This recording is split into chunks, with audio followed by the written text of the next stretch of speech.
Assalamualaikum warahmatullahi wabarakatuh. Halo teman-teman. Perkenalkan, nama saya Rizka Amalia dari Lokal PAI 23G. Dan saya Sohibur Rahmah dari Lokal PAI 23G. Di sini kami dari kelompok 10 ingin menyelesaikan tugas dari mata kuliah materi PAI untuk SMP dan SMA atau SMK yang diampu oleh Bapak Nuryadin, SAG, SHMAG, dengan tugas podcast yang berisi materi tentang kelas 11 semester genap. Selamat menyaksikan. Baik, kita masuk pada materi kita yang pertama nih ya, yaitu tentang menjaga kerukunan melalui toleransi. Seperti yang kita tahu nih, kerukunan itu artinya hubungan harmonis antar umat beragama maupun sesamanya.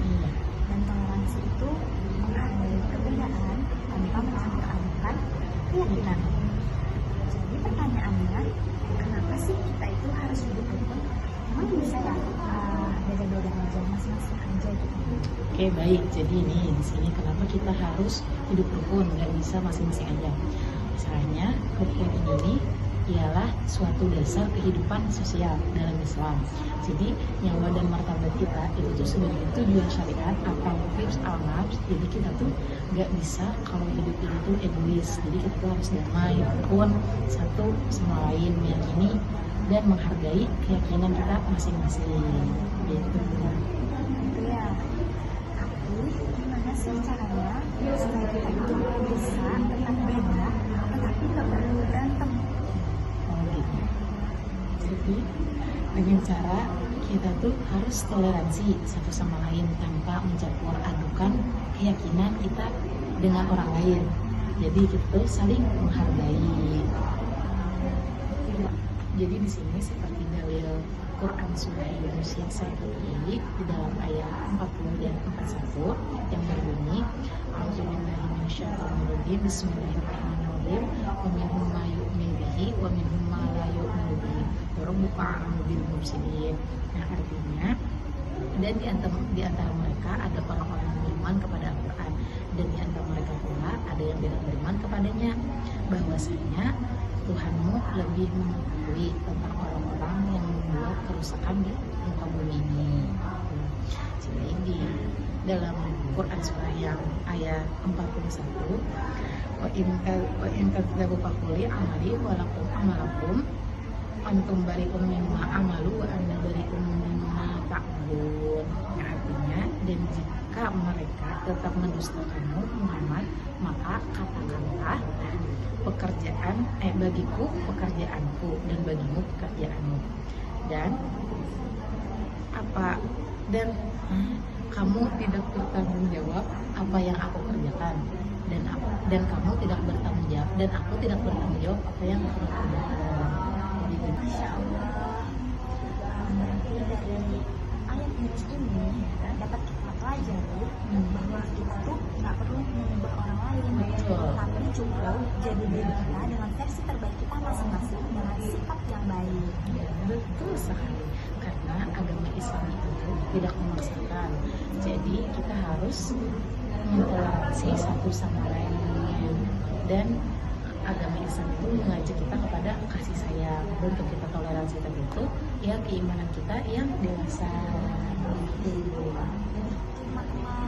Jadi yuk, mulai hari ini ayo kita saling menghargai Sama lain. diri dan biar perbedaan menjadi warna yang indah akan menjadi sumber konflik. Oke, kita lanjut ke pembahasan yang selanjutnya, yaitu pembahasan dari materi bab 7 dengan judul menguatkan iman dengan menjaga kehormatan, ikhlas, malu, dan jujur. Oke, langsung aja nih. Ibu, aku ini sering mendengar kata menjaga kehormatan. Ya. Tapi maksudnya itu apa sih? Jadi kan menjaga kehormatan ini bukan soal nama ya. Jadi hormat ini juga kita tuh harus menjaga diri kita dari perbuatan-perbuatan yang maksiat, zina gitu. Jadi kita tidak bisa menjatuhkan harga diri kita dengan menjaga kehormatan kesehatan, kita tuh harus jaga diri kita sendiri gitu. Termasuk kayak menjaga aura. Ya, jaga aura, tahan kita. Supaya kita nggak dipermalukan. Betul sekali. Nah, selanjutnya kita masuk ke segmen ikhlas. Ya. Jujur ya, biasanya itu susah banget menahan diri buat nggak berharap pujian dari orang pas bantu orang itu. Nah, benar kok tentang perihal itu. Soalnya nih, itu tuh termasuk pelatihan iman kita sendiri. Nah, itu dalam materi yang saya dapat tentang Imam Al-Ghazali. Misalnya ikhlas itu membersihkan niat dari diri kita sendiri. Dalam ikhlas saya menemukan hadis di bawah ini. Ya, dari Abi Hurairah radhiyallahu anhu qala Rasulullah sallallahu alaihi wasallam la yuqbalu min amalin illa kana khalisan wa tagi bihi wajhahu rawahu Ibnu Majah, yang artinya bahwasanya Allah tidak menerima amalan seseorang hamba jika dia tidak memiliki sikap ikhlas di dalam dirinya tersebut. Jadi, dengan sikap ikhlas tersebut, seorang akan mampu mencari keridhoannya. Nah, jadi begitu.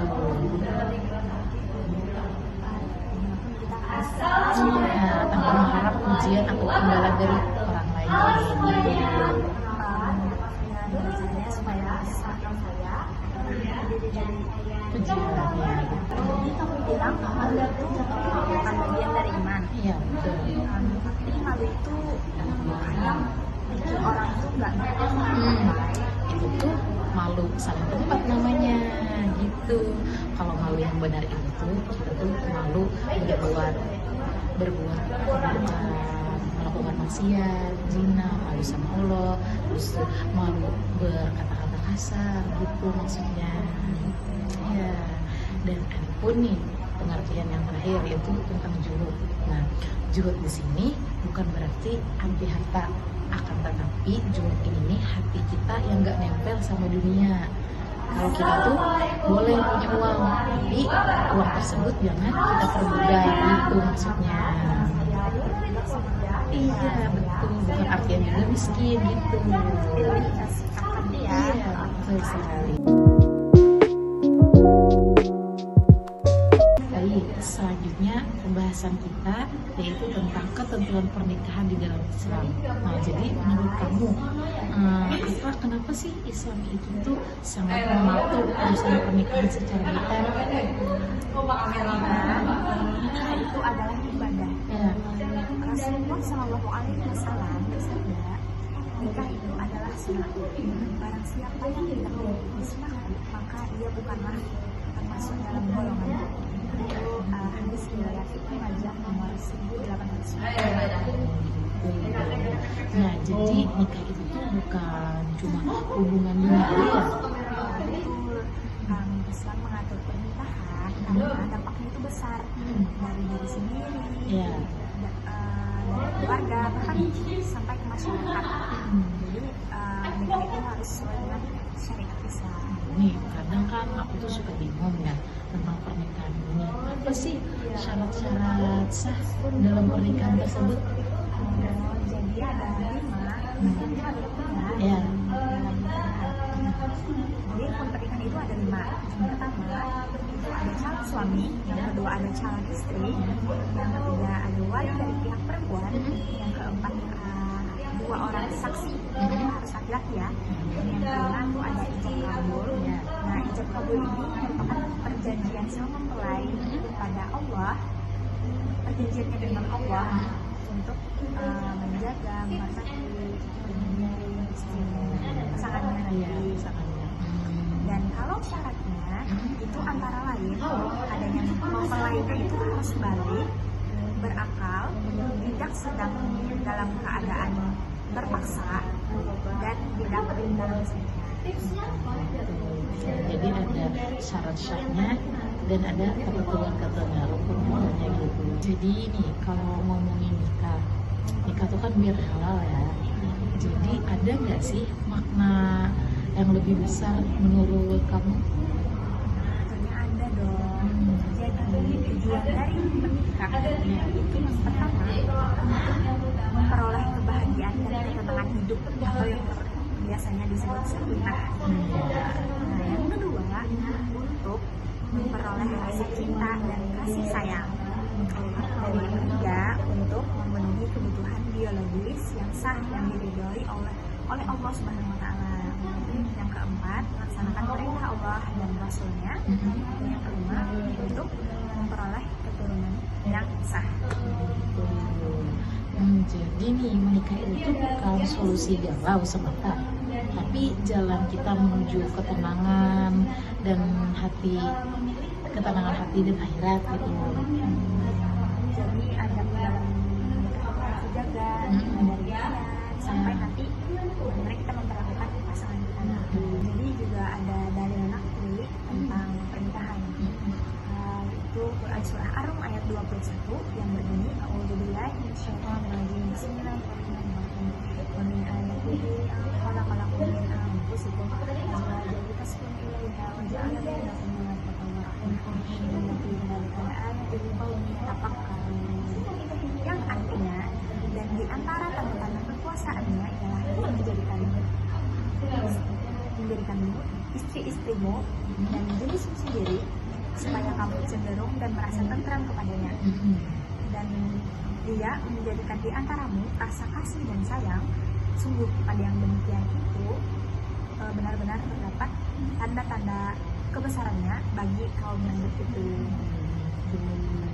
Jadi maksud nikahnya itu. Jadi di sini teman-teman, menikah itu tuh bukan main-main ya, harus diniatkan karena Allah. Nah, bukan karena desakan atau biar Abdul ya gitu ya. Dan buat yang belum menikah, jangan berburu, tapi juga jangan takut persiapkan ilmu dan mental gitu ya. Bukan cuma gitu guys. Nah, kalau belum siap menikah nih, siap-siap dulu, kita memperbaiki diri kita dulu ya kan. Nah, dan kalau udah siap menikah, siap-siap berjuang bersama gitu. Menikah itu ibadah jangka yang panjang banget. Jadi yuk kita niatkan nikah sebagai jalan untuk mendekatkan diri kepada Allah. Sekian podcast kami dari kami kali ini ya. 1, 2, 3.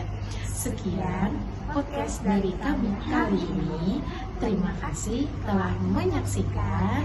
Akhir kalam, assalamualaikum warahmatullahi wabarakatuh. Dadah.